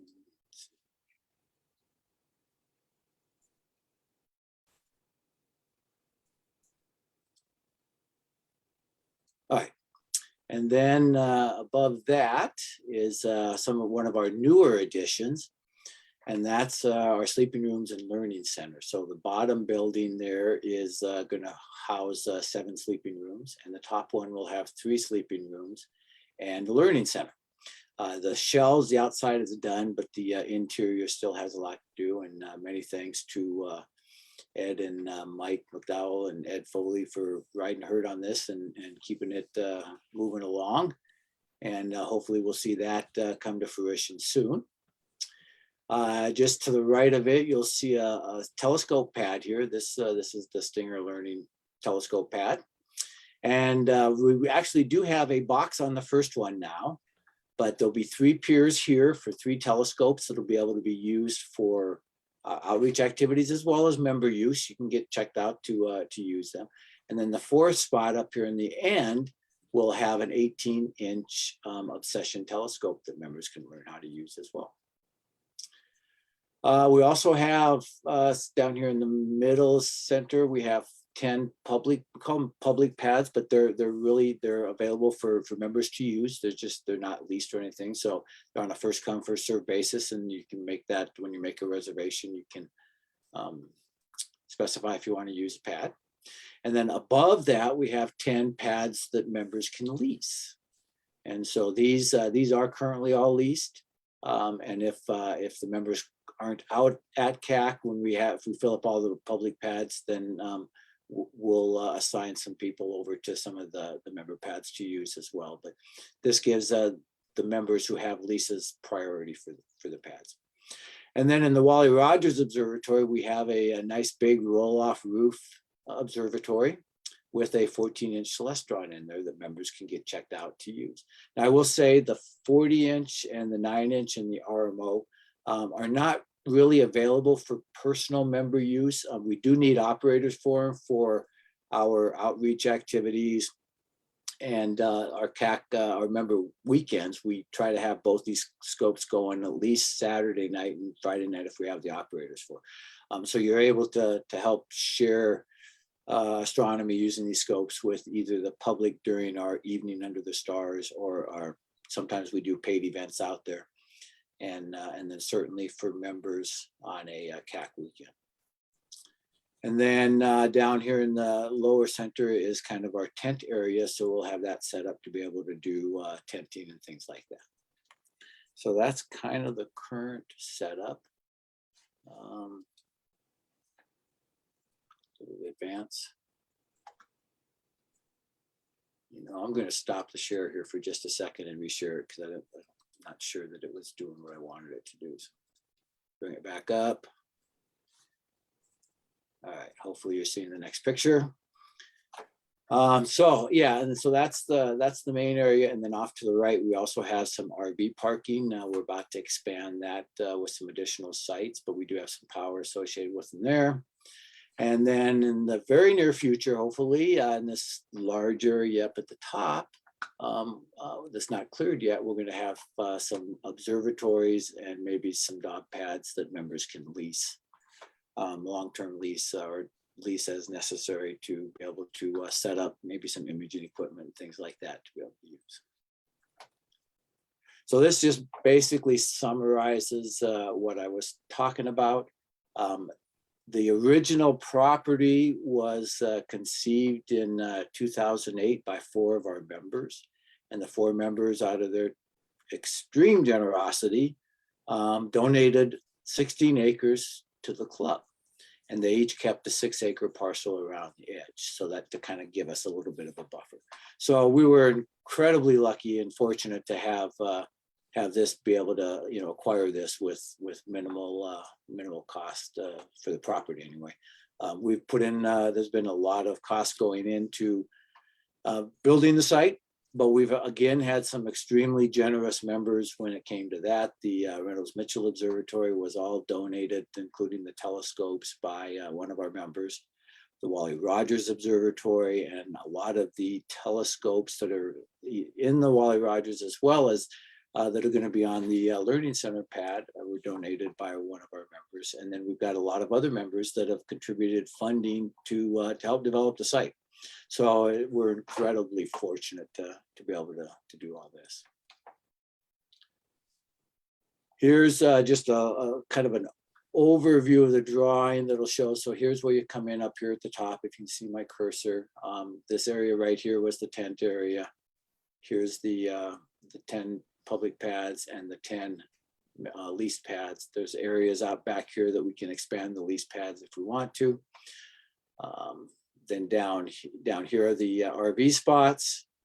We currently have these 4. We're planning to expand to another 3, and then there'll be an access road in here. And this is where the leased observatories and dog pads will go. And then we have some, and then this shows the 6 acres around property that is a buffer. I think the next one shows a little close up at the top. As part of our improvements for the Learning Center and the sleeping rooms, is we're planning to put an easement road up here to get back to the parking spaces on either side of that, and then a sidewalk that'll connect the telescopes and the main property over here. And then this just shows a little zoomed in picture of the leased observatories and the dog pad, and then the RV lanes. And in the future, you know, we've got a lot of equipment out here. So in the future, we might undertake putting in a caretaker's cottage to help facilitate 24/7 attendance there. But, you know, as we get more and more capability out here in sleeping rooms and more RV spots, hopefully more of our members will come out and use it throughout the month instead of just around the CAC weekend.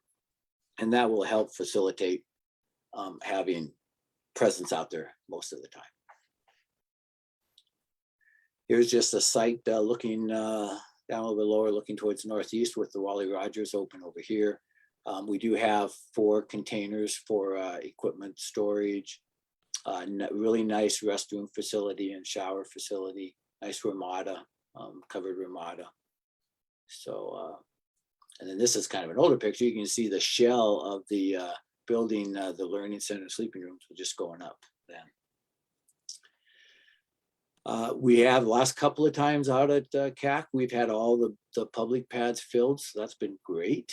And we've had several of the the leased pads filled as well. So we're getting a great turnout there, but there's always room for more. And again, you don't have to have a telescope. There's, you know, some of the folks out there are doing imaging, which makes it a little bit hard to, you know, they can show you some of the stuff they're doing, but we have a lot of visual astronomers out there too, visual members, and they're more than happy to let you, you know, look through the telescopes and see what they're seeing and things like that. So by all means, you don't have to have a telescope to come out and use these. In fact, maybe the first time you come out, you want to just come out for an evening on the CAC weekend and check it out and see what everybody's doing. Here's a closer picture of our folded refractor. So the upper left is our 9-inch folded refractor. And this is the box that it's housed in when it's rolled back. This is our big 40-inch Dobsonian telescope. It's a great instrument. It's fantastic to be able to look through, look at galaxies and some of the deeper sky stuff. And then the 14-inch Celestron and the Wally Rogers. They're all on great mounts, very sturdy. So it's real easy to use. And then here's Carter Smith up the ladder looking through the eyepiece, and John Kalis down here at the controls for the 40-inch. You can see the 9-inch we had open in the background. And there's me and Snoopy looking at some stars on the amphitheater pad, one of our big pads. Kevin took this picture, and believe it or not, this isn't stacked. It's just it's a fairly long, you know, not a real super long open, but I mean, the skies are just incredibly dark out there. So especially in the summertime and fall with the Milky Way up, you can see some incredible details to the Milky Way. And here's one that Kevin took over the sky behind and over the Wally Rogers telescope, looking towards the southeast.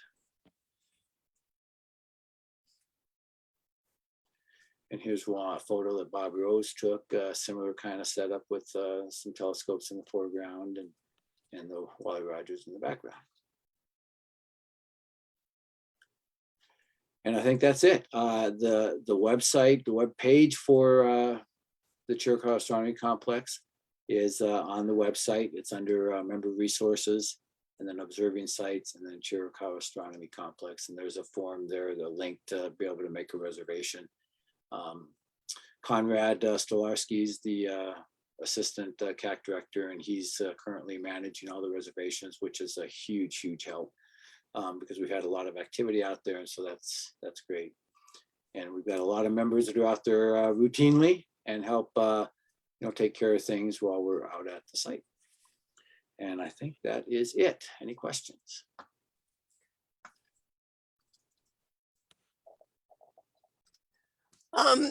We had a comment that is thanks for all the sharing info and stories. So, and it says, is there training for newbies like me? So there is, if you've got your own telescope and you want to, learn how to use it, CAC's probably a good place to do it. We can, a lot of people kind of get involved in doing their own observing, but we can always help people learn a telescope. TIMPA's another one, a good place to do that. And Ben's going to talk about TIMPA here next. Both of the two observing sites are excellent resources for new members to be able to come out and either look through other people's telescopes or learn how to use their own. Once you get comfortable with using your telescopes, you can get trained on using the Wally Rogers, the 14-inch, the Learning Center pad. We're going to have a 9.25-inch Celestron, an 11-inch Celestron, a 12-inch Meade, and an 18-inch Obsession. And you can get trained to use any of those four and schedule them to be able to use them anytime for your personal observing. And certainly you can get trained to do the bigger telescopes, the folded refractor and the 40-inch, and for being able to use some of the outreach events and things like that. So yeah, absolutely, you can come out and once we get the sleeping spaces going, there will be a procedure to reserve those. Those are not active yet because the inside of the buildings right now are blank. They're empty. So we still have to, we had a contractor issue that had COVID and his health declined enough that he wasn't able to complete the inside. So they're in the process of looking for a new contractor to complete the inside. And once those bids are, once one's awarded, then we'll get into hopefully fleshing that out and have some sleeping rooms available here pretty soon. There are, yeah, as Heidi mentioned, there are some cots available in the RMO to sleep in, so you can reserve a cot. A lot of members will sleep in their cars, tents, you know, especially when the weather's getting nice. So if you have an RV, that works great too. So there's lots of options to be able to do it. There's actually several good bed and breakfasts around. So we try to put as many of those as we can on the website so that you can see those. And so a lot of members will stay there so that it's, you know, within maybe 10 minutes to a half hour of the site. So that's a good place to be able to do it as well.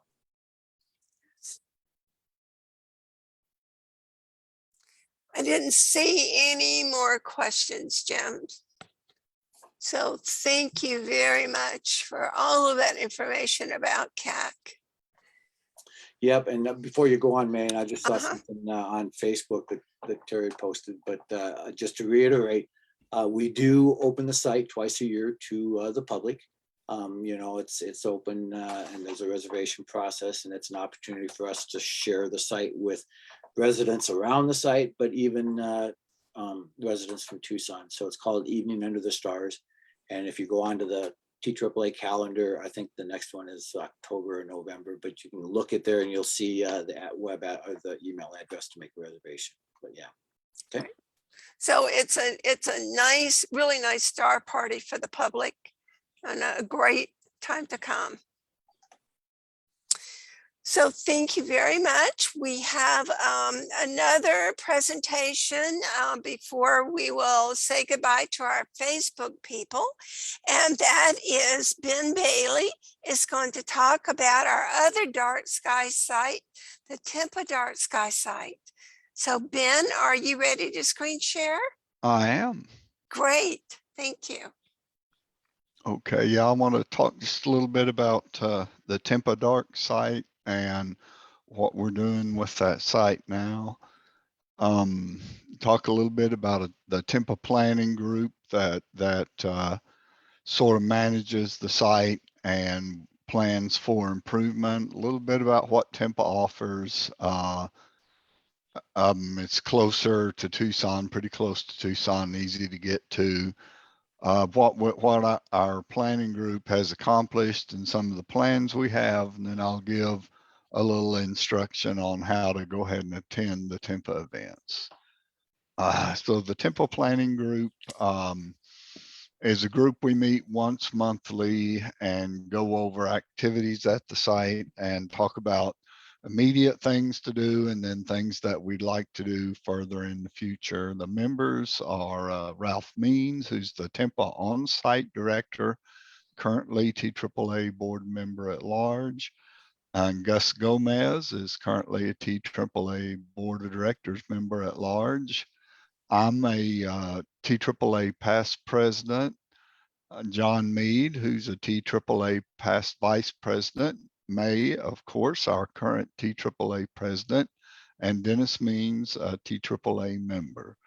So like I said, we meet once a month to help manage ongoing activities and plan for future improvements. And if you have any ideas for Tipa or any thoughts you'd like to share, just go ahead and contact one of the members above, and we can certainly take a look at your idea. And so what does Tipa offer? Well, we're a relatively dark site and we're close to the Tucson metro area, so it doesn't take that long to get to Tipa.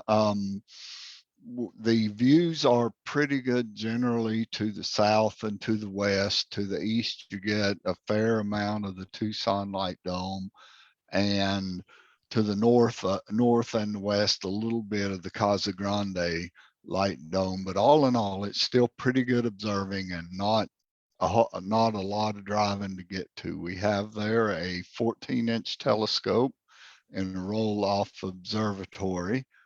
That's something you need to be trained and certified to go ahead and operate the scope, and Ralph Means is managing that now. We also have 6 observing pads with electricity, so that if you need electricity, you can plug it up. We also have bathroom facilities. We share that with the Model Airplane Club. They fly it during the day and we look at stars at night. So there's usually not a whole lot of contention there. But we don't really have potable water. So if you want to bring, best to bring your own drinks to the site when you come out. We also, one of the things we've done recently, we worked on clearing the path from the observing area over to the bathrooms. It wasn't all that clear for the longest time how to get there, but we've worked on that and made it better. Also, the TAAA Loaner Program telescopes are kept in a storage container at Tipa.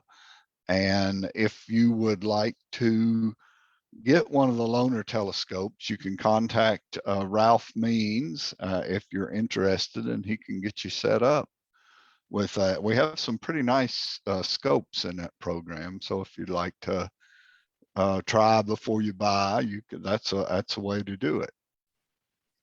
So we got some pictures here. This is looking east, one of the pads showing one of the other things we've done, we've outlined the pads so that they're a little easier to pick up in the dark, and work through that. We've improved the sign that you turn off a reservation road on. And also we had some folks say it was hard to tell where to turn off and go to the telescope. So we've added a sign there. And here is the we're improved and cleared out path to the bathroom. That was done. We've also another view of the sign telling you where to turn off and go to the telescope. We've been working on getting some more seating facilities. So Gus Gomez reworked some benches we had there. So we now have that's available. And that is the picture of our roll-off telescope. They're on the big pad there. We recently added a couple of picnic tables that folks can use to eat, and the paid star party folks have started to use Tipa as a site. So we thought we'd go ahead and get some better facilities for folks out there. So what we've done recently, we did improve the signage at the site. We've added some reflectors, so it'll be easier to drive around and get to and understand where to go to. We added 2 picnic tables, and we also began hosting star parties for the Tucson stargazing adventures. Now in the works, we need to repair the observatory doors. They've weathered quite a bit, and we've got plans in place to do that. And we're looking at a longer term effort to potentially gravel the parking area there, as well as some gravel around the site. And that's long term, probably involve quite a bit of planning and maybe even some fundraising activity around that. So how to attend Tipa events. So Tipa holds regular star parties, and the dates come out in the monthly Desert Skies Bulletin, along with the link, including directions. Now, immediately upcoming dates are May the 20th and 21st, and May the 27th and 28th, and then June the 24th and 25th. We picked these around more around the new moon, so that there's not a lot of moon there. Now, what I would like to say, that it's a really good time to come out to Tipa now up until the monsoon starts, usually late June or early July. One of the really nice things you can do, you can see Omega Centauri from Tipa, And that's just now starting to rise, and as it gets a little bit later into the year, that's a really good object. Of course, it's low in the sky, but you can get a really good view from it there. Now, you do have to make a reservation to attend the Tipa site, and you can go to the TucsonAstronomy.org webpage and go to the menu bar and select the TAAA Resources, Observing Sites, then the Tipa Observing Site and Tipa Dark Site Reservations. You can just fill out the information there that's required, and then come on out and enjoy the night skies with us. So that was the presentation I had, May. Are there any questions? I'm not seeing any. So I don't see any questions in the chat, Ben. Okay. I think the pictures were really helpful. I appreciate your doing that. And the Tipa group has been really trying to work on projects that we thought would make the site more inviting for people to come to.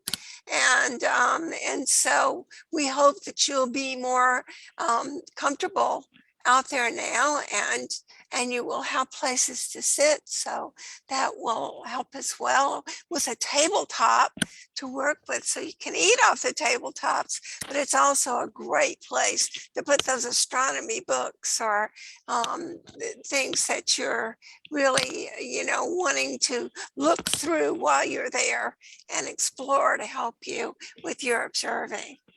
So, and do make sure to make reservations to go to the site, but we'd love to have more people going out to the site. And now's a great time to go learn about it. Anything else in the chat? We do have a couple of things in the chat. Oh, Heidi says, maybe I missed it, but is there electricity? Yes. The there's the 6 observing pads all have a plug-in, as well as there's an electrical outlet at the roll-off roof telescope.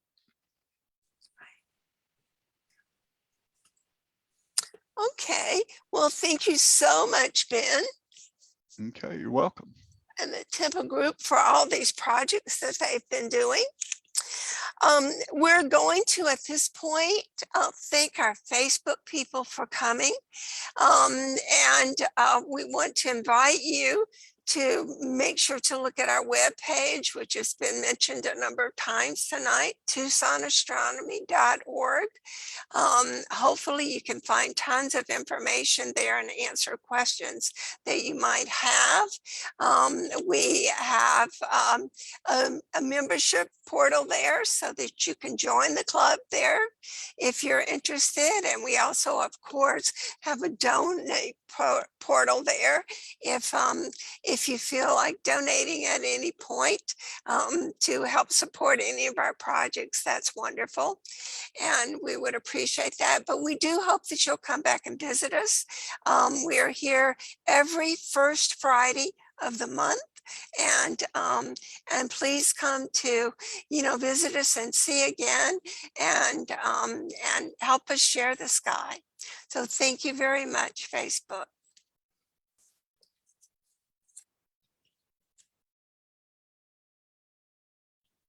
Okay,